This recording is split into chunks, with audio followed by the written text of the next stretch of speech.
In the glittering yet unforgiving realm of Hollywood, where reputations can crumble as swiftly as they rise, Leonardo DiCaprio stands as a paragon of enduring stardom. Born on November 11, 1974, in Los Angeles, California, this 50-year-old actor has navigated 5 decades of acclaim, from child prodigy to environmental advocate and Oscar-winning force. His journey, marked by transformative roles in films like Titanic and The Revenant, has amassed billions at the box office and a legacy of critical praise. Yet, in early 2025, a shadow loomed over this illustrious path when DiCaprio's name surfaced in the federal trial of music mogul Sean "Diddy" Combs, accused of racketeering, sex trafficking, and other grave offenses. Photographs from decades-old parties resurfaced, igniting a firestorm of speculation that this association might spell the end of his untarnished image. "I've distanced myself from that world," DiCaprio reportedly conveyed through associates, emphasizing no recent contact. This revelation, amid explosive courtroom testimonies, prompted whispers across media outlets. Could a fleeting mention in a high-profile scandal derail one of cinema's most bankable stars? As fans and critics dissected the fallout, questions arose about resilience in an era of instant judgment. This report delves into the layers of DiCaprio's life and career, tracing from his formative years to the present controversy, to examine how a single event might redefine a legend. Los Angeles, a city of dreams built on sun-soaked boulevards and studio lots, cradled Leonardo DiCaprio's earliest ambitions in a modest household shadowed by the industry's allure. Raised by his mother, Irmelin, a legal secretary, and father, George, an underground comic book artist, DiCaprio experienced a childhood steeped in creativity, but tempered by financial constraints. The divorce of his parents when he was just a toddler left him shuttling between homes, fostering a resilience that would define his approach to acting.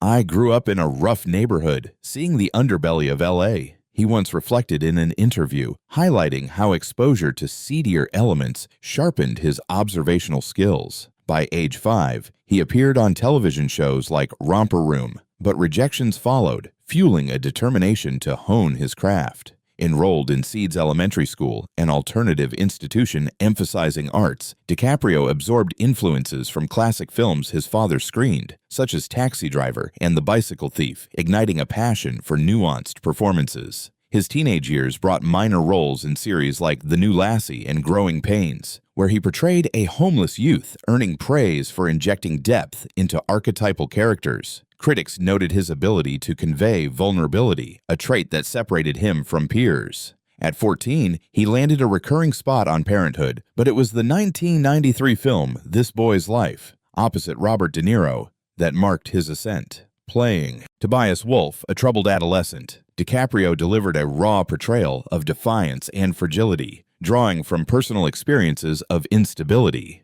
"He has an innate understanding of emotional complexity," De Niro commented, mentoring the young actor on set.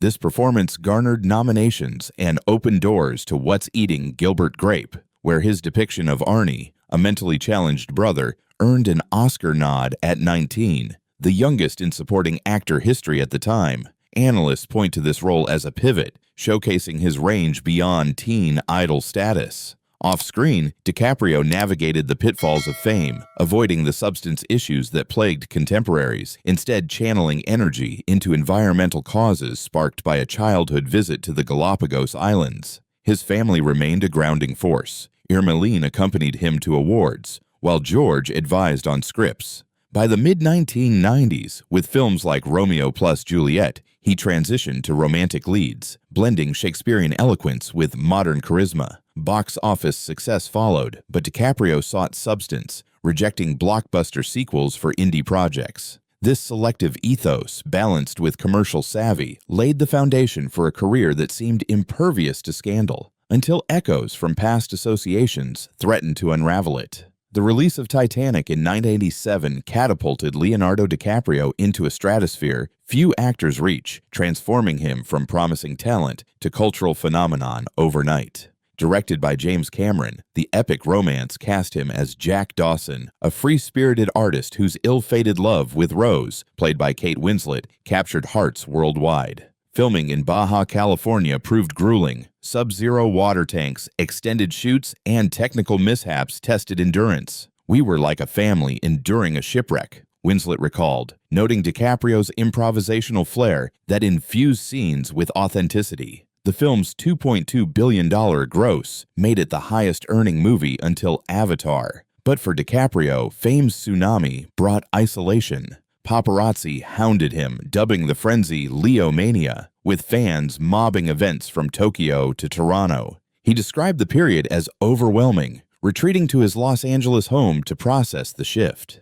Success came with a loss of anonymity, he stated, leading to a deliberate pivot toward edgier roles. Post-Titanic, he collaborated with Martin Scorsese on Gangs of New York in 2002, portraying Amsterdam Vallen in a visceral tale of 19th-century Manhattan. The production, delayed by sets rebuilt after 9/11, allowed DiCaprio to explore moral ambiguity, earning acclaim for his intensity opposite Daniel Day-Lewis. This partnership blossomed into a creative alliance, yielding The Aviator, where his Howard Hughes captured obsessive genius, securing a Golden Globe.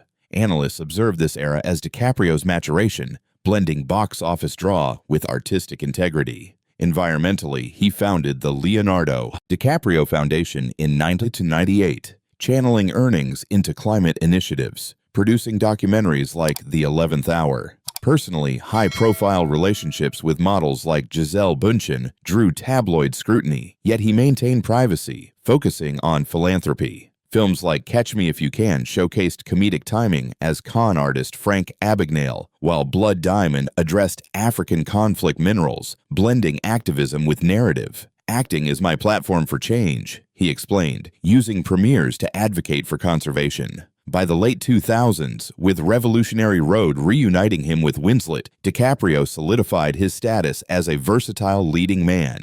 Yet, the relentless pace hinted at vulnerabilities, as whispers of party affiliations from earlier years lingered unnoticed, until a 25 courtroom drama thrust them into the spotlight, questioning if past indulgences could eclipse present achievements. The 2010s heralded Leonardo DiCaprio's pinnacle, blending award season dominance with fervent advocacy, though undercurrents of personal associations began to surface subtly. Inception, directed by Christopher Nolan, cast him as Dom Cobb, a dream thief navigating subconscious realms, grossing over $800 million, and showcasing his command of cerebral blockbusters. "It's about layers of reality," he described, drawing parallels to environmental illusions society ignores. This role preceded Shutter Island with Scorsese, a psychological thriller where his Teddy Daniels unraveled in a maze of madness, earning praise for conveying paranoia. The partnership peaked with The Wolf of Wall Street in 2013, portraying Jordan Belfort's hedonistic rise and fall. Filming involved improvised excess, with DiCaprio enduring physical comedy and moral ambiguity, resulting in a Golden Globe win. Critics lauded his charisma in depicting greed, mirroring real-world financial scandals. Off-screen, his foundation amplified efforts, partnering with the United Nations as a messenger of peace in 2014, addressing climate summits with urgency. "We're at a tipping point," he warned, producing Before the Flood to highlight global warming's impacts. The Revenant in 2015, directed by Alejandro G. Iñárritu, demanded grueling shoots in subarctic conditions, portraying Hugh Glass's survival odyssey. Enduring hypothermia and raw bison liver, DiCaprio's performance clinched his first Oscar, a vindication after 5 nominations. "This is for indigenous communities," he declared in his speech, tying art to activism. Post-win, he selected projects sparingly, like Once Upon a Time in Hollywood, as fading star Rick Dalton exploring Hollywood's fragility. Quentin Tarantino noted his vulnerability added depth. Personally, relationships with younger models fueled media tropes, but DiCaprio deflected, focusing on initiatives like rewilding projects in Scotland. By 2021, Don't Look Up satirized climate denial, with his astronomer Randall Mindy echoing real frustrations. The film streamed to millions, amplifying his message. Yet, as 2025 unfolded, old photographs from Sean Combs' events resurfaced during the mogul's trial, prompting defenses from DiCaprio's camp. No involvement whatsoever. This scrutiny, amid testimonies of excess, raised queries about selective associations, testing the balance between past socializing and present integrity. As Leonardo DiCaprio's star ascended through the 1990s and early 2000s, the allure of exclusive gatherings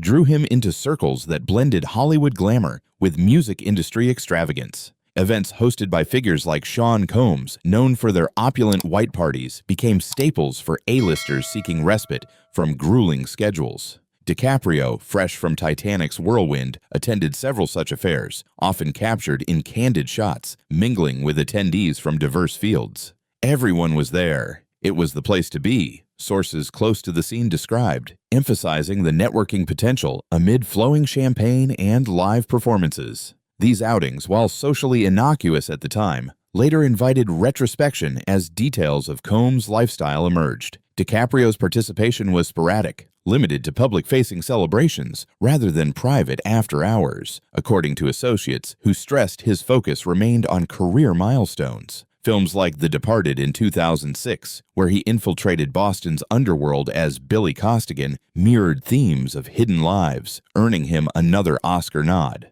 Scorsese praised his immersion, noting hours spent with real undercover officers. Environmentally, DiCaprio escalated efforts, testifying before Congress on ocean conservation and funding wildlife corridors in Africa. His foundation dispersed millions, partnering with organizations to combat deforestation in the Amazon. Yet, tabloid snapshots from Combs' Hamptons bashes in 1999 and 2000 resurfaced in 2024, showing DiCaprio laughing alongside celebrities, igniting initial murmurs. He was young, building connections, defenders argued, pointing to his avoidance of deeper entanglements. By 2010, with Inception's success, DiCaprio distanced from party circuits, prioritizing retreats to his Palm Springs eco-home, designed with solar panels and recycled materials. Relationships evolved too. After Bunchen, he dated Bar Raffaelli, but media fixated on age gaps, a narrative that persisted. Analysts suggest this period honed his selectivity, rejecting scripts that glorified excess, like a proposed biopic on a notorious playboy. In 2017, a resurfaced Combs interview naming DiCaprio as a favorite guest stirred minor waves, but DiCaprio's camp dismissed it as outdated. His activism intensified, producing Ice on Fire, a documentary on methane emissions, screened at Cannes. Collaborations with Greta Thunberg amplified youth voices, positioning him as a bridge between generations. However, as Combs' legal troubles mounted in 2024, leading to his arrest, DiCaprio's name echoed in peripheral mentions, a text exchange citing him innocuously. Absolutely no connection to the charges, his representatives clarified, yet social media amplified speculation, questioning if such links could tarnish his eco-warrior image. This chapter of distant ties, analyzed against his philanthropic record, reveals the precariousness of fame's intersections. The federal trial of Sean Combs in 2025, unfolding in a New York courtroom amid intense scrutiny, inadvertently cast a spotlight on Leonardo DiCaprio, transforming casual historical links into fodder for debate. Testimonies from witnesses, including a former assistant, referenced DiCaprio in benign contexts, like a passing text about his attendance at long-ago events, yet headlines sensationalized the mentions. Name-dropped in scandal, outlets blared, despite no allegations against him. DiCaprio, filming in remote locations for an upcoming project, issued statements through intermediaries.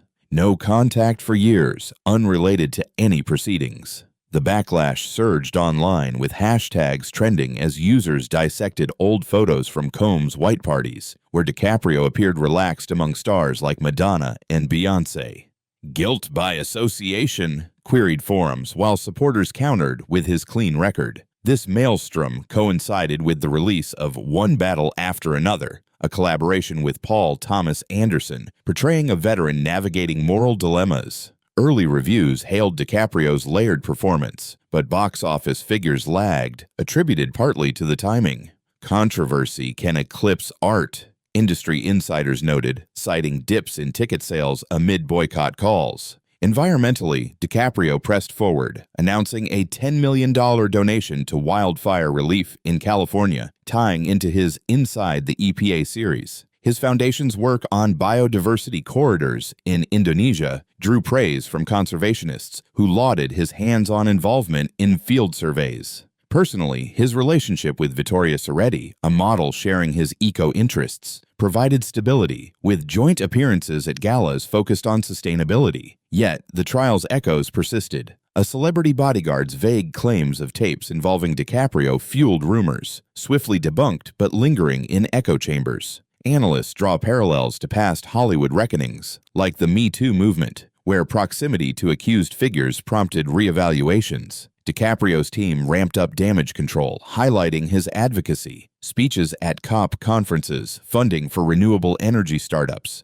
Films like Killers of the Flower Moon revisited themes of injustice, aligning with his push for indigenous rights. Social media metrics showed polarized responses. Fans defending his integrity, detractors amplifying unverified ties. "He's more selective now," he shared in a rare profile, reflecting on career slowdowns at 50. This phase, marked by resilience, underscores how external narratives can challenge even the most fortified legacies, prompting DiCaprio to lean deeper into activism as a counterbalance. Amid the 2025 turmoil surrounding Sean Combs' trial, Leonardo DiCaprio embarked on a period of introspection, weighing his half-century in the spotlight against emerging challenges. Sources indicate he curtailed public appearances, focusing on post-production for an untitled biopic exploring environmental pioneers. Slowing down allows for meaningful choices, he articulated in discussions about evolving priorities. The film's narrative,